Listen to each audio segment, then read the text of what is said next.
A gente sofre efeitos relativísticos? Nós não. Por que não?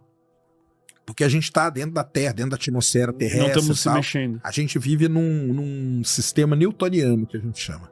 Mas aí vem aquele clássico problema do... Problema não. Problema de vestibular, né? Do astronauta viajando muito rápido, e daí um gêmeo fica mais velho. Mas aí, porque esse astronauta ele foi para o sistema relativístico. Foi pro sistema relativístico. Exato. Porque aí o astronauta, isso aí chama-se paradoxo dos gêmeos. Tá. Foi previsto pelo Einstein. Caralho, o cara fez tudo, velho. Se você pega um astronauta, coloca ele numa nave e ele viaja a, sei lá, 70% da velocidade da luz, o tempo para ele passa diferente. Quando ele voltar, ele tá novo. E o irmão gêmeo dele que ficou aqui tá velho. Mas como que pode se eles são irmãos gêmeos? Entendeu? Entendi, velho. Mas então, entender é diferente do que outra coisa. De compreender, velho. É que é muito louco, cara. É muito louco, velho. Relatividade ela é muito louca, cara. Mas ela explica muita coisa, entendeu? O que é um buraco negro? Vem da relatividade também. Vem da relatividade também. Exatamente. Então vamos lá. Buraco negro é o seguinte. As estrelas... Lembra que a gente falou que a estrela tem uma vida, né? Uhum. A estrela ela nasce, ela vive e ela morre. Beleza? As estrelas, a vida da estrela depende da massa dela. De como ela nasce. Então, como que a gente divide isso? Estrelas que são parecidas com o Sol, que têm a mesma massa do Sol, vamos dizer assim, e estrelas muito mais massivas que o Sol. Então tem esses dois grupos aqui. As estrelas que têm massa parecida com o Sol, elas vão nascer, viver igual o Sol e vão morrer como uma anã branca, que a gente chama. O que vai acontecer com o Sol? O Sol ele vai começar a crescer, vai virar uma gigante vermelha, vai engolir Mercúrio, Vênus, Terra, talvez Marte, vai ser tudo engolido pelo Sol. Depois ele vai perder essas camadas de gás aí, porque ele não vai conseguir segurar elas, e vai virar uma estrelinha anã branca, bem pequenininha, super densa e tal. Esse é o fim do Sol. Se você faz essa conta para uma estrela que tem uma vez a massa do Sol, dá a mesma coisa, 2, 3, 4, 5, tudo isso dá a mesma coisa. Tá. É o ciclo de vida. É o ciclo de vida. Quando você chega em 8 a 10 vezes a massa do Sol, aí muda. Aí uma estrela já tem muito mais massa. Aí a sequência da vida dela, ela vai virar uma super gigante vermelha e vai chegar um momento em que ela vai... O que acontece dentro da estrela, para explicar para o pessoal, é que está tendo fusão nuclear. Então, o hidrogênio hoje, ele está colidindo e virando hélio. Depois o hélio vai virar carbono, depois oxigênio, nitrogênio, e aí você vai seguindo a tabela periódica toda ali. Tá. O tempo todo, todos os elementos sendo formados. Isso. O Sol, ele vai chegar num determinado elemento ali. Talvez carbono e tal. Tá. É o máximo. Uma estrela que é muito grande, que tem mais que 8 vezes a massa do Sol, ela consegue queimar, entre aspas, até o ferro, que é o elemento mais pesado que tem. Tá, entendi. Quando ela queima o ferro, ela tá muito grande, ela não consegue suportar esse peso dela gigantesco. E ela cai sobre ela mesma. Ela colapsa. Colapsa. Tipo o submarino. Sei lá. Isso. Ela colapsa. Só que na hora que ela colapsa, quando tá para colapsar totalmente, ela explode. A gente chama isso de supernova. Então, supernova é uma implosão seguida de uma explosão de uma estrela muito grande. Tá. Beleza? Uhum. Até aí? Então, show. Quando essa estrela explodiu, ela não foi destruída totalmente. Sobra um caroço dela. Tá? Agora vamos pegar esse caroço aqui. Se esse caroço tem uma vez a massa do Sol, o caroço só agora, tá? A estrela já explodiu. 2 vezes a massa do Sol, ele se comporta de uma maneira. Ele se transforma no que a gente chama de uma estrela de nêutrons. O interior desse caroço, ele vira uma sopa de nêutrons e tal, de átomos, e vira um negócio, entendeu? É um objeto chamado estrela de nêutrons. Tá, que a gente não sabe muito também. Não, sabe até bem. É? Sabe até bem. A gente conhece bem, o pessoal estuda e tudo. Mas rola alguma coisa se tu for lá, assim? Tipo, sei lá, alguma deformação louca na matéria, espaço? Não, ela não tem. Não tem. Não. É só essa sopa. É. Tá. Agora, se esse caroço, lembra do caroço lá? se ele tem mais que 3 vezes a massa do Sol, beleza? O caroço, ele não consegue se suportar e ele colapsa. Tá. Só que ele colapsa totalmente, virando um buraco negro. Então, isso é que é um buraco negro. Tá, mas o que quer dizer isso? Tipo, ele colapsar totalmente ali? A estrela, ou esse caroço que resta, para ele sobreviver, precisa ter um equilíbrio que a gente chama. Tá. A pressão de radiação, que é de dentro para fora, tem que ser igual à gravidade, que é de fora para dentro. Tá, entendi. Quando tá equilibrado, a estrela tá lá. Quando um deles vence, acontece alguma coisa. É tipo como se fosse pressão, literalmente, exatamente. num submarino, numa garrafa. Isso aí. Sei lá. Tá. Quando a pressão de radiação ela é muito pequena e a gravidade vence, você colapsa esse objeto. Entendeu? Uhum. Então aquele caroço, ele colapsa sobre a gravidade. Ou seja, o que quer dizer isso? Toda a massa daquele objeto, ela é comprimida num ponto do espaço onde o volume tende a zero. Tá. Entendeu? Entendi. E aí, existe uma fórmula bem facinha que é de densidade. Uhum. Densidade é massa sobre volume. Uhum. Na matemática, se alguma coisa tende a zero, e você não existe divisão por zero, beleza? Sim. Mas existe tender a zero.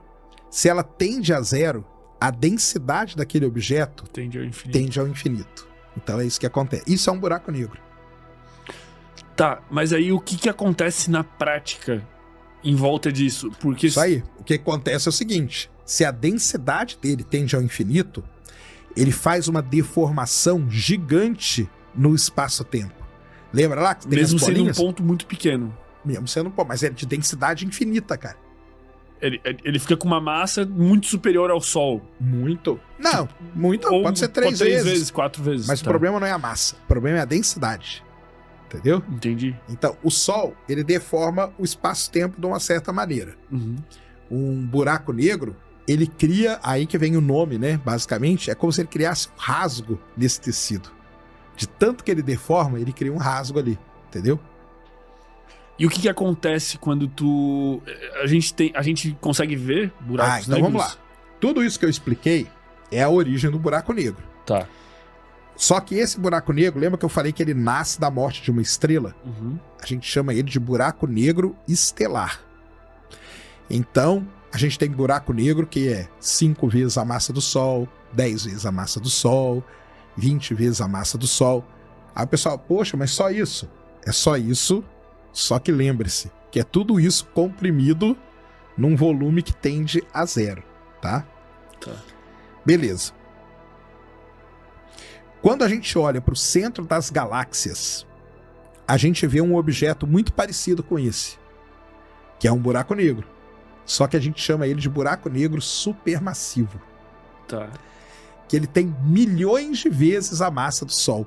Ou bilhões de vezes a massa do Sol. Entendeu? Aí você vai perguntar, como que a gente sai de um buraco negro pequenininho para esse supermassivo? A gente não sabe ainda muito bem. Mas pode ser que, normalmente, você tem lugares no universo que você tem 2 buracos negros. E eles vão e colidem. Um choca no outro. Então, se você tem um de 5 vezes a massa do Sol e outro de 5, no final você gera um maior do que de 5. Não é uma soma simples, porque parte disso aí gera o que a gente chama de onda gravitacional. Uma sobra de energia. Uhum. Mas gera um de 9 vezes a massa do Sol. Aí você pega um de 9 com outro de 9, vai gerar um de, sei lá, 17. Uhum. Um 17 com 17 vai gerar um 30 e alguma coisa. E aí eles vão se fundindo. E vão crescendo de tamanho. E eles têm a tendência, inclusive, de se encontrarem, Sim. vamos dizer, porque eles têm uma gravidade muito forte. E tem muito sistema binário no universo. O que é um sistema binário? Sistema binário que tem 2 estrelas. Entendi. E aí, às vezes, você tem essas situações aí. Isso aí tem bastante. Tá. Então, o que a gente entende hoje é que o buraco negro de massa estelar, ele vira um buraco negro de massa intermediária por essas fusões, que vai ter aí talvez milhares de vezes a massa do Sol. E aí, se você começa a colidir buracos negros com milhares de vezes a massa do Sol, rapidamente você chega num buraco negro de milhões de vezes a massa do Sol. Que daí vira uma galáxia, possivelmente. Não, aí é o que está no centro da no galáxia. No centro da galáxia, isso. No que centro. É um buraco negro supermassivo. Mas tem questões muito importantes nisso aí ainda, tá? Porque, por exemplo, quando a gente olha para o universo muito distante, lá perto do Big Bang, a gente vê buracos negros supermassivos. E aí, quando você vai fazer a conta, todo esse caminho que eu falei não bate. Por quê? Porque não dá tempo dele crescer tanto assim. Mas isso não indicaria que a estimativa do tempo de vida do universo... Indica que deve ter algum processo que acelera o crescimento do buraco negro, que é o que os astrônomos estão estudando hoje, entendeu? Pode ser que lá... Lembra que eu falei que o buraco negro nasce de uma estrela, né?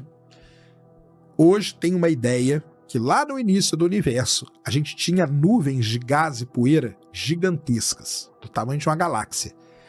E essas nuvens, elas eram tão massivas que elas colapsaram e formaram buracos negros grandes, entendeu? Entendi. A gente chama isso de buracos negros primordiais. Só que isso ainda não é um negócio definitivo, tá? Tá sendo estudado. Como tá? nada é... Não, algumas nada coisas é definitivo. que são um consenso atual, mas nada é definitivo. Nada. Mas é isso aí, é a história do buraco negro. Então você tem buraco negro de massa estelar, que a gente detecta por onda gravitacional, hoje com aqueles instrumentos que a gente tem. Buraco negro de massa intermediária, esse é difícil de detectar, tem um ou outro candidato que precisa ser confirmado, e os supermassivos, que a gente vê. Tem até foto já no centro da Via Láctea, M87, vários por aí. Aquela foto do buraco negro do Interestelar, assim, né? Isso, aquilo lá seria um supermassivo. Tá. E você tem também os buracos negros primordiais, que são esses que podem ter nascido de colapsos de grandes nuvens de gás e poeira lá no início do universo. Então seriam esses 4 tipos, vamos dizer, de buracos negros. Como é que é possível a gente observar um buraco negro? Tipo, por que a gente pode? Então, como é que a luz vem? A luz não vem. Vendo? Tá. A luz não vem. Então, o buraco negro em si, a gente nunca vê ele. Se eu estiver fazendo perguntas sem sentido, também tu me avisa. Pode perguntar, cara. Porque eu sou leigo, né? Mas... O buraco negro, lembra da velocidade da luz? A força gravitacional dele é tão grande que nem a luz consegue escapar dele. Tá. Então a gente não consegue ver o buraco negro. Não consegue, tá? Então, os de massa estelar a gente vê por quê? A gente não vê. Quando 2 buracos negros de massa estelar colidem, eles geram onda gravitacional. E a gente detecta a onda gravitacional aqui na Terra.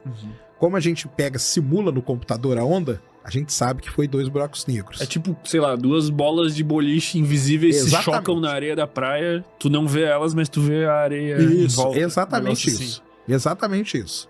Tá. Quem previu isso? Einstein. Filho da... o cara é foda. O cara é foda. Os supermassivos, a gente não vê eles também. Aí você vai falar, como tem foto dele, né? Tá.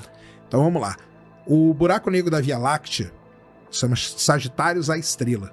Ele fica bem no centro da nossa galáxia. Quando os astrônomos começaram a observar o centro da galáxia, eles começaram a ver estrelas que tinham uma velocidade muito alta mesmo.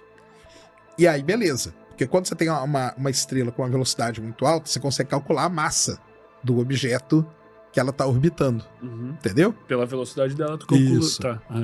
Quando eles calcularam a massa, chegaram numa massa de 4 milhões de vezes a massa do Sol. Ou seja, só pode ser um buraco negro. Tá. Entendeu? Tá, entendi. Foi assim que eles descobriram. A gente não viu. Então, a gente vê tem, o efeito dele. Tem um limite de massa que algo pode atingir, que se for muito maior que isso, vai ser um buraco negro.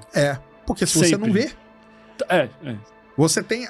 Você olhou aqui no telescópio. Você tem uma estrelinha... Depois se o cara quiser colocar aqui, ele até coloca pra gente, pra você ver. O Gabriel consegue tudo. Chama órbita estrela S2. Coloca aí, que é legal pra caramba isso. A estrela tá orbitando. Tá. Só que na hora que você olha, ela tá orbitando nada. Ó, tá vendo? Coloca aqui, acho que tem um vídeo, cara, que é bem legal dela. A estrela tá orbitando, isso aí são estrelas, as trajetórias das estrelas no centro da galáxia. Ó a estrela lá, ó. Tá vendo? Uhum. Muito rápida. Ó, ficou rápida. Só que o que ela tá orbitando? Nada. É um vazio. O que é esse vazio? Um buraco É negro. o buraco negro. Que a gente não vê ele, entendeu? Uhum. A gente só vê o efeito gravitacional dele. Cara, é isso. isso é muita loucura, velho. É, aí, ó. Tá vendo? Mas não tem só essa estrela também orbitando Tem ele. várias. Tem várias. Tem várias. É que essa aí é famosa porque ela Porque passa ela- muito perto do buraco negro, entendeu? Mas então foi assim que a gente descobriu. Tá. E aí, nas outras galáxias, acontece a mesma coisa. Aí, vamos lá. O buraco negro, ele tá ali. Se algo passar, atravessar uma linha que chama horizonte de eventos, não tem mais volta. Tá? A estrela, ela continua orbitando. Você viu que ela não foi engolida ainda. Uhum. Mas se por acaso a órbita dela for perturbada por alguma coisa que passar perto dela e ela cruzar o horizonte de eventos, ela vai ser engolida pelo buraco negro. E o que acontece? Vai desaparecer. Ela é engolida. Beleza? Tá. Ela passa a compor a massa também do buraco negro. Isso. Passa a compor ali. Mas ela desapareceu. Passou o horizonte de eventos, ela desapareceu. Beleza? Muito bem. Existem buracos negros em galáxias que eles estão comendo, vamos dizer assim, muita coisa. Tem muita coisa que está caindo nesse horizonte de eventos dele. Muita coisa mesmo. Porque galáxias são maiores, são mais agitadas e tal. Então, cai uma nuvem de poeira, cai uma nuvem de gás, cai uma estrela, cai outra coisa. Vai caindo um monte de coisa. Começa a cair tanta coisa que o buraco negro, ele meio que não dá conta de comer tudo ao mesmo tempo. Então tem parte desse material que não vai cair, que vai ficar orbitando o buraco negro, igual a estrela que ficou. Entendi. Entendeu? Quando isso acontece e é muito material, cria-se ao redor do buraco negro um negócio chamado disco de acreção. É o nome desse disco. Ele cria assim, ele fica bonitão ali. Tá? Aquela famosa foto, imagem. Exatamente. Que é a coisa mais linda É isso aí. possível. Então cria aquele disco lá. E esse disco, ele emite radiação em comprimentos de onda lá do espectro, lembra do espectro que eu falei? Lá na casa do raio-x, ondas de rádio, coisa muito energética. Uhum. Então, com um telescópio óptico de espelho, a gente não consegue ver. Mas com uma antena de ondas de rádio, a gente consegue. E traduzindo uma imagem que seja visível. Exatamente. Caralho. Então ninguém apontou de fato o telescópio e viu aquilo. Nós apontamos várias antenas e vimos aquilo. Capturamos. Mas mesmo assim tu não vê. Tipo, tu. Não, o buraco negro não. Nunca. O que você tá vendo é o disco de acreção Não, dele. mas tipo, tu interpreta o que tá em volta. Isso. Vamos dizer assim. Isso aí. Exatamente. E aí, quando o cara descobriu isso, eles começaram a apontar para várias galáxias e eles começaram a ver esses raios-x vindo do centro da galáxia. E aí o raio-x ele tem uma certa energia lá, que quando você faz as contas, você fala que é um buraco negro. Você consegue calcular a massa e tudo. Então foi assim que a gente descobriu. E tem infinitos também, como tudo no universo. Buracos negros é o seguinte, os astrônomos, né, e os físicos e tal, eles estimam que no centro de todas as grandes galáxias tem buraco negro. Tá. Não são todas que tem, não. E por que eles, assim, eles têm essa capacidade de digestão, vamos dizer assim, que são as coisas que eles estão engolindo. Eles estão sempre engolindo coisas, mas eles não estão dando conta. Mas à medida que eles vão engolindo coisas, eles vão aumentando a própria massa. Isso. E se eles aumentam a própria massa, eles vão ter mais capacidade de digestão, vou botar entre aspas. Meio que eles vão crescendo, né? Vão crescendo. Então a tendência é, num tempo infinito, eles engolirem tudo. Seria num tempo infinito, né? Então a gente não sabe se eles podem engolir tudo, né? Mas é a tendência, tipo, sei lá, daqui 1000 anos os buracos negros vão ter engolido mais. Pode ser que ele limpe uma região ali e depois as coisas não caiam mais nele, entendeu? Entendi. Porque só cai se você cruzar o horizonte de eventos. A estrelinha lá, tá lá orbitando. Normal. Aquela ali tá no limitex ali. Ela tá, tipo... Tá no limite. Mas ela não chegou no horizonte de eventos. Ela pode ficar ali até o infinito, entendeu? Uhum. E o buraco negro nunca engolir ela. Porque o buraco negro não é um ralo que as coisas vão caindo. Só cai depois que você passa o horizonte de eventos. Aí não tem mais volta. Como é que se calcula a distância desse horizonte de eventos? É foda. É foda. Mas tem, tipo, é calculável. Eles sabem onde que é. Eles sabem, tipo, vamos Se tu tem uma bolinha de gude aqui, Isso aí. tu não pode chegar a 30 km dessa bolinha de gude, Isso senão mesmo. fudeu. Isso aí foi um amigo do Einstein que calculou. Aliás, é uma história muito legal, porque o Einstein ele fez a teoria da relatividade e várias outras pessoas estavam trabalhando naquilo ali também. Um desses caras é um nome muito complicado, chama Schwarzschild. Ele calculou o horizonte de eventos. Chama até raio. O horizonte de eventos é o nome popular dele e o nome científico é raio de Schwarzschild. Entendeu? Uhum. Que aí você calcula. Você pega as equações do Einstein lá, para um buraco negro de tantos milhões de vezes a massa do Sol, o horizonte de eventos é de tanto tamanho. Do outro é tanto. E aí você vai calculando. E testaram se esse cara tá certo? Testaram. Não. Testaram. Testaram. Como que testa isso? Observando. Vendo, tipo, o objeto chegou tão próximo, deu merda. É. Porque hoje a gente já observa objetos sendo engolidos pelo buraco negro. Isso é legal pra caramba. Cara, é muito legal a astronomia, velho. Aí esse efeito aí chama efeito de ruptura de maré. Você tem um buraco negro, você tem a estrela aqui. Imagina aquela estrelinha lá. Uhum. Vamos supor que alguma coisa, uma outra estrela, perturbou a órbita dela. E ela encostou no horizonte de eventos. Ela é engolida. Só que ela não é engolida direto. Ela é puxada. Ela é espaguetificada, que chama. Tipo, se desintegra? Ela é engolida igual um espaguete. Ah, ela vai sendo... É, exatamente. Entendi. Ela vai espiralando ali até... E quando acontece isso, e você está observando o buraco negro com o espectro, tudo é espectro na astronomia, tá? Tá. Pouca coisa é imagem, tudo é espectro. No espectro você vê um pico gigante assim. Aquele pico quer dizer o momento que a estrela foi engolida. Então hoje a gente já observa estrelas sendo devoradas por buraco negro. O tempo todo. O tempo todo não, mas observa algum. Porque a taxa de alimentação do buraco negro, ela... Aí entra um negócio de tempo, né? Igual a gente tava falando, né? Então, por exemplo, o nosso aqui da nossa galáxia, a estimativa é que ele engula uma massa solar a cada 10 mil anos. Essa seria a alimentação dele. Tá. Entendeu? Não é tanto. Não é tanto. É, Só que... Tô perdendo a humildade aqui com o universo, tô ficando bom de vida. Tem buracos negros que a taxa de alimentação deles é muito maior, entendeu? Tá. Sei lá, uma massa solar a cada 500 anos, 1000 anos, 800 anos, coisa do tipo. Como que a vida se comporta perto de um buraco negro? Cara, você estando fora do horizonte de eventos, tá tudo bem. Mesma coisa que... Só que é relativístico. Tá, por causa da grande massa dele. O tempo vai passar diferente. Vai passar mais rápido.